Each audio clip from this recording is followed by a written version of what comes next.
আসসালামু আলাইকুম। আশা করি আপনারা সবাই ভালো আছেন। মার্কেটের পরিস্থিতিটা খুবই ভয়াবহ। আসলে এই মুহূর্তে আমি কিছু স্টক আপনাদেরকে দেখাবো। এই যে ইন্ডেক্সের যে ক্যান্ডেলগুলো যেভাবে পড়ছে, কয়টা ক্যান্ডেল? একটা দুটা নিচ থেকে যদি আমি গুনি, একটা দুইটা তিনটা চারটা পাঁচটা ছয়টা সাতটা আটটা নয়টা 10টা 11টা 12টা 13টা, এই 13টা যে লাল ক্যান্ডেলটার নিচে অনেক বড় একটা উইক দেখতেছেন।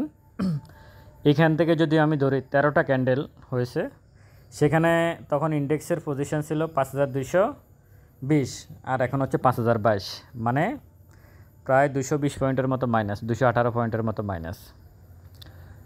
এই 218 পয়েন্টের মতো মাইনাস 13টা ক্যান্ডেলে, 12-13টা ক্যান্ডেলে। আর টেকনিক্যাল দিক বিবেচনা যদি আমরা যারা সবসময় মার্কেটে চলে, সেটা যদি আমরা বিবেচনা করি, এই যে লাল ক্যান্ডেলটা দেখতেছেন নিচে অনেক বড় উইক, এখান থেকে কিন্তু মার্কেট উপরে যাওয়ার কথা ছিল। কেন উপরে যাওয়ার কথা ছিল? এই ক্যান্ডেলটা দিয়ে কি বোঝানো হয়েছে? এই ক্যান্ডেলটা দিয়ে বোঝানো হয়েছে, লাল ক্যান্ডেলটার নিচে যে উইক, এটা দিয়ে বোঝানো হয়েছিল যে সেলাররা অনেক অ্যাক্টিভ ছিল, বায়াররা শেয়ারগুলা কালেকশন করে নিয়ে গেছে, যার কারণে নিচে পড়লেও ইন্ডেক্স পরবর্তীতে উপরে উঠে গেছে। এটা কিন্তু বোঝানো হয়েছে। যদিও দিন শেষে এখানে সেলাররা জয়ী হয়েছে, কিন্তু নিচ থেকে কালেকশন করার চেষ্টা করছে বায়াররা, এবং যার কারণে নিচে অনেক বড় একটা উইক। এটাই কিন্তু বোঝানো হয়েছে।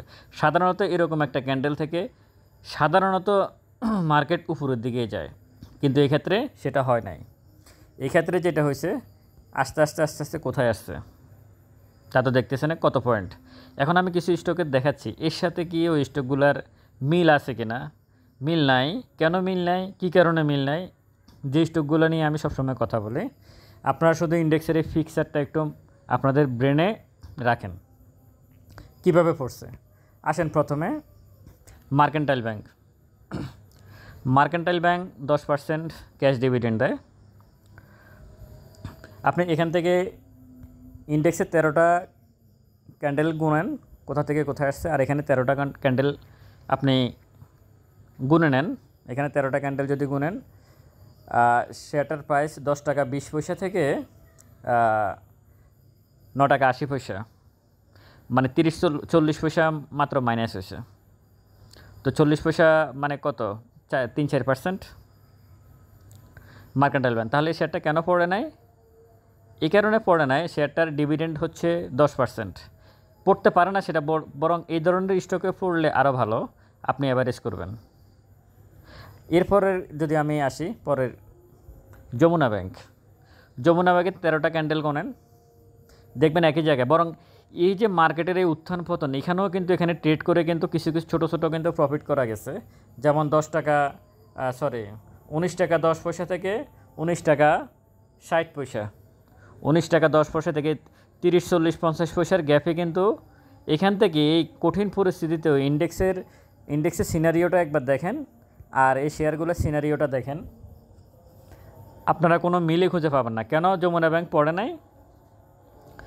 যমুনা ব্যাংক পড়ে নাই কারণ যমুনা ব্যাংকের শেয়ারের প্রাইস এখন হচ্ছে 19 টাকা 10 পয়সা। সে 17.5% ক্যাশ এবং 6.5% স্টক ডিভিডেন্ড দিছে গতবার, এবং এবারও সে এইভাবে দিবে। সম্ভবত তার রেকর্ড ডেট কী বলে ইও দিয়ে দিছে, ডিভিডেন্ড ঘোষণা করছে, অথবা তার ডেট দিছে, আপনারা দেখে নেবেন নিউজে। এ হচ্ছে যমুনা ব্যাংকের অবস্থা। এরপর আসেন ট্রাস্ট ব্যাংক।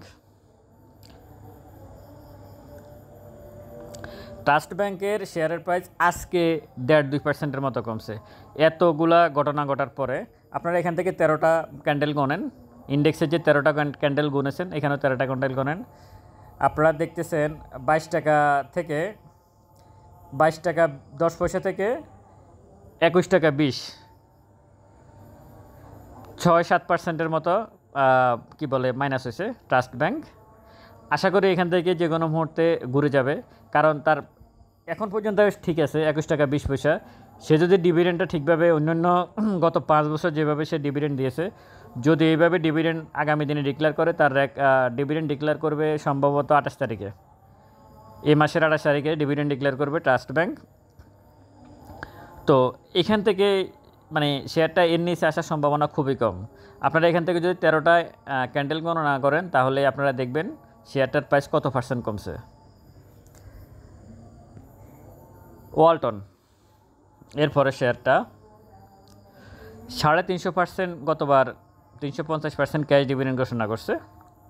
শেয়ারটার প্রাইস এখন 452 টাকা। এই শেয়ারটা 13টা, আপনি যদি 13টা ক্যান্ডেল গণেন কত পার্সেন্ট কমছে? এই 7-8% কমছে। এর থেকে কিন্তু বেশি না, এর থেকে কিন্তু বেশি না। এটা কি মানে খুব বেশি কমা হলো আপনারা বলেন? তাহলে এই ওয়ালটনে কি মানে ক্ষুদ্র বিনিয়োগের আমি যে স্টকগুলোর কথা বলতেছি এই স্টকগুলো কি আপনাদের পোর্টফোলিওতে আছে? আচ্ছা, এই বিষয়ে পরে কথা বলতেছি। ওয়ালটনের আপনি যদি 13টা ক্যান্ডেল গণেন তার শেয়ারের প্রাইস কোথায় ছিল? এই যে এইখানে ছিল, এখানে ছিল। এরপর যে স্টকটা নিয়ে কথা বলবো, যমুনা অয়েল। যমুনা অয়েলের শেয়ারের প্রাইস এখন 173 টাকা, যে 150% ক্যাশ ডিভিডেন্ড দিচ্ছে গতবার।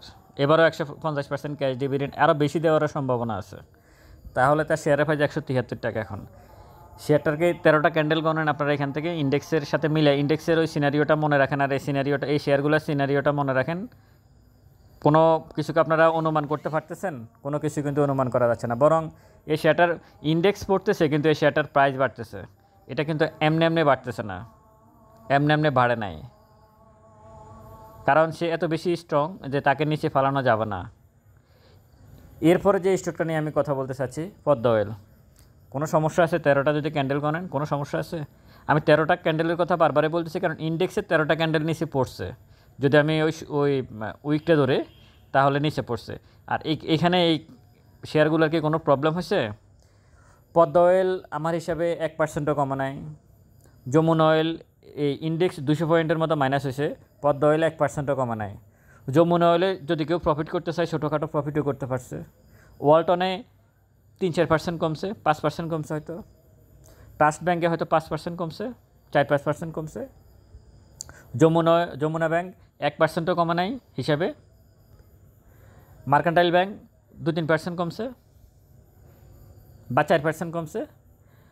কিন্তু এই ইন্ডেক্সের এই ক্যান্ডেলগুলো পড়াতে আপনারা যারা মানে যেসব ভাইয়েরা ট্রেডিং স্টক কিনছেন, জেড ক্যাটাগরি, বি ক্যাটাগরি, কোনো ডিভিডেন্ড নাই, কোনো কিছু নাই, ওই শেয়ারগুলোর কী অবস্থা একটু চিন্তা করে দেখবেন এটা মানে ইন্ডেক্স পড়ার আগে ওগুলো পড়ে যাচ্ছে। মনে হয় যেন মানে ইন্ডেক্সের আগে তারা প্রতিযোগিতা করতে নামছে পড়ার জন্য। তাহলে এই স্টকগুলোর সাথে কি কোনো মিল আছে? কোনো মিল আছে? আপনারা দেখেন কোনো মিল আছে? অথচ এই স্টকগুলোতে আপনারা এখন কত সুন্দর করে অ্যাভারেজ করার সময় এই স্টকগুলোতে, বিশেষ করে এই Jamuna bank, mercantile bank, trust bank, আপনাদের যদি 1 লাখ টাকার এই ব্যাঙ্কগুলো কিনা থাকতো, এখন ইন্ডেক্স পড়ছে, ইন্ডেক্স হয়তো যে কোনো মুহূর্তে বাউন্স ব্যাক করবে, আরও টাকা থাকলে এই শেয়ারগুলো আরও কিনে রাখতে পারতেন। পুঁজিবাজারে ব্যবসা এইভাবেই করতে হবে। যদি এইভাবে এই ক্যালকুলেশন না করেন তাহলে আসলে মার্কেটে কখনোই টিকে থাকবেন না, কারণ ইন্ডেক্স এভাবে পড়বেই, আবার উঠবেও। কিন্তু আপনার যে ট্রেডিং শেয়ারগুলো আপনি কিনছেন এখন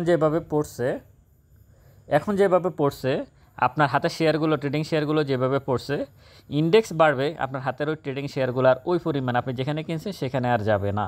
ইন্ডেক্স হয়তো তার আগের জায়গায় ফেরত যাবে, কিন্তু আপনার হাতের ট্রেডিং শেয়ারগুলো আগের জায়গায় আর ফেরত যাবে না। মানে আপনি প্রফিটে বের হতে পারবেন না অন্তত 90% ক্ষেত্রে।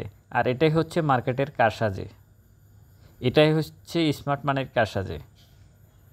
তো আপনারা ভালো স্টকের সাথে সবসময় থাকার চেষ্টা করবেন, কারণ এই স্টকগুলোই আপনাদেরকে আসলে এরকম আরও অনেক স্টক আছে, আমি হয়তো 4-5টা নিয়ে কথা বলছি, এরকম আরও অনেকগুলো স্টক আছে। এই স্টকগুলো আসলে আপনাদেরকে সবসময় সেভে রাখবে। এই স্টকগুলো অ্যাভারেজ করা যায়। এই যে মার্কেন্টাইল ব্যাংকে কেউ কি এখন অ্যাভারেজ করতে ভয় পাচ্ছে? না ট্রাস্ট ব্যাংকে অ্যাভারেজ করতে ভয় পাচ্ছে, না যমুনা ব্যাংকে ভয় পাচ্ছে, না ওয়ালটনে ভয় পাচ্ছে? কোনটাতে ভয় পাচ্ছে? কোনোটাতে ভয় পাচ্ছে না। কেন ভয় পাচ্ছে না? কারণ জানেন এটা হচ্ছে কীরকম, এই যে ডিভিডেন্ডের কথা বললাম, এটা হচ্ছে আপনি যখন যুদ্ধক্ষেত্রে নামবেন আপনি কিন্তু ওই যে হেলমেট, বুলেট প্রুফ জ্যাকেট পরেই কিন্তু নামবেন, কারণ গুলি যাতে আপনার গায়ে না লাগে, তাই না? ঠিক ইন্ডেক্সটা এইভাবে নিচের দিকে পড়ছে। এই শেয়ারগুলো, যে শেয়ারগুলোর নাম আমি দেখালাম আপনাদেরকে, এগুলো হচ্ছে বুলেট প্রুফের মতো। যতই ইন্ডেক্স পড়ুক না কেন এদের গা ভেদ করে, শরীর ভেদ করে ভিতরে ঢুকবে না। আর যদি ঢুকেও যদি কমেও ওই শেয়ারগুলোর প্রাইস, আপনি তখন অ্যাভারেজ করতে থাকেন, কারণ তার ইপিএস ভালো, তার নেট অপারেটিংটা ভালো, বিগত বছরের তুলনায় যদি ভালো হয় তাহলে তো আরও ভালো। তো এই সব কিছু বিচার বিবেচনা করে আপনাদেরকে এই মার্কেটে টিকে থাকতে হবে। এখন আপনারা যে স্টকগুলো নিয়ে আসলে অনেক বেশি প্লেয়িং করতেছেন, সেগুলো দিন শেষে কতটুকু আপনারা ক্ষতিগ্রস্ত হচ্ছেন আপনারা নিজেরাই বুঝতে পারতেছেন। আপনি জেড ক্যাটাগরি শেয়ারগুলো দেখেন, বি ক্যাটাগরি শেয়ারগুলো দেখেন, নাম সর্বস্ব কিছু এই ক্যাটাগরি আছে।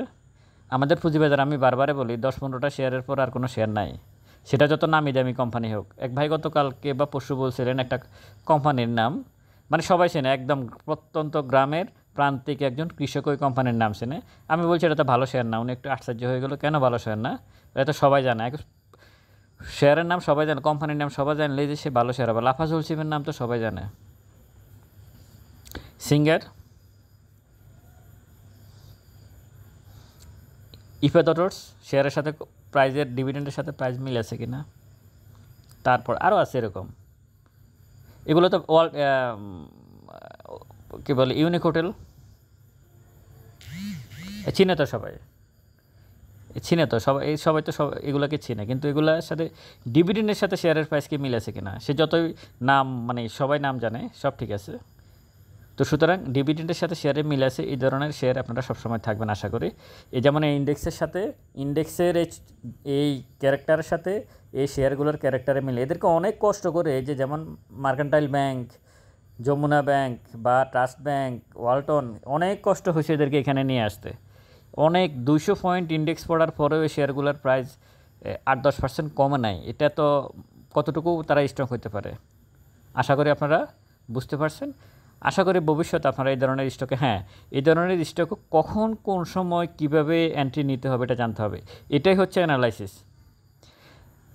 দেখা গেছে আমি যে শেয়ারগুলোর কথা বলছি, এগুলো 6 মাস পরে এদের ফান্ডামেন্টাল ক্যারেক্টার চেঞ্জ হয়ে যেতে পারে, হতে পারে, অস্বাভাবিক কিছু না। এখানে মানে ফান্ডামেন্টাল ক্যারেক্টার তাদের চেঞ্জ হয়ে যেতে পারে। তো যদি ফান্ডামেন্টাল ক্যারেক্টার চেঞ্জ হয় তখন আপনারা স্টকে ঢুকবেন না, অন্য স্টকে যাবেন। কখন এন্ট্রি নেবেন, কীভাবে, এটার নাম আমি নাম বলছি যে mercantile bank, Jamuna bank, trust bank, Walton, Jamuna oil, Padma oil, হ্যাঁ নাম বলতেছে। এগুলো যে সবসময় ভালো থাকবে এমন না, সময়ের পরিপ্রেক্ষিতে, সময়ের প্রয়োজনে এদের পরিস্থিতি চেঞ্জ হয়ে যেতে পারে। যে কোনো মুহূর্তে এদের ফান্ডামেন্টাল আচরণ, তাদের ইপিএস, তাদের পি, তাদের রিজার্ভ, হ্যাঁ, তাদের আরএসআই, সব কিছু চেঞ্জ হয়ে যেতে পারে। তখন আপনারা আবার দেখা গেছে যে শেয়ারগুলো এখন খারাপ পজিশন আছে, ওইখান থেকে কোনো একটা স্টক ভালোভাবে উঠে আসতে পারে, তখন আবার এগুলো নিয়ে অ্যানালাইসিস করবেন। উল্টাপাল্টা স্টক নিয়ে অ্যানালাইসিস করে লাভ নাই। আপনারা এতদিন যে স্টকগুলো সাপোর্ট জোন খুঁজছেন, বি ক্যাটাগরি, জেড ক্যাটাগরির, ওরা ওদের সাপোর্ট জোনের আশেপাশে আছে, এখন অলরেডি 30%-এর মতো মাইনাস হয়ে গেছে। অথচ প্রিভিয়াস ডেগুলোতে তারা 3-4বারও আপ ডাউন করছে, একই জায়গা থেকে গ্যাপ দিছে, একই জায়গা থেকে গ্যাপ দিছে, আপনারা প্রফিট টেক করছেন, এমনভাবে এখন ফালাইছে, যা প্রফিট টেক করছেন এই ট্রেডিং স্টকগুলোতে সব কিছু শেষ তো শেষ, ডাবল শেষ। আশা করি এই স্টকগুলোতে আগামী দিনে থাকবেন, জেনে শুনে বুঝে বিনিয়োগ করবেন। ভালো থাকবেন সবাই, মানসিকভাবে খুব বেশি অস্থির হবেন না, বিপদের সময় ধৈর্য ধারণ করুন, ইনশাল্লাহ আগামী দিন আপনাদের জন্যই। আসসালামু আলাইকুম।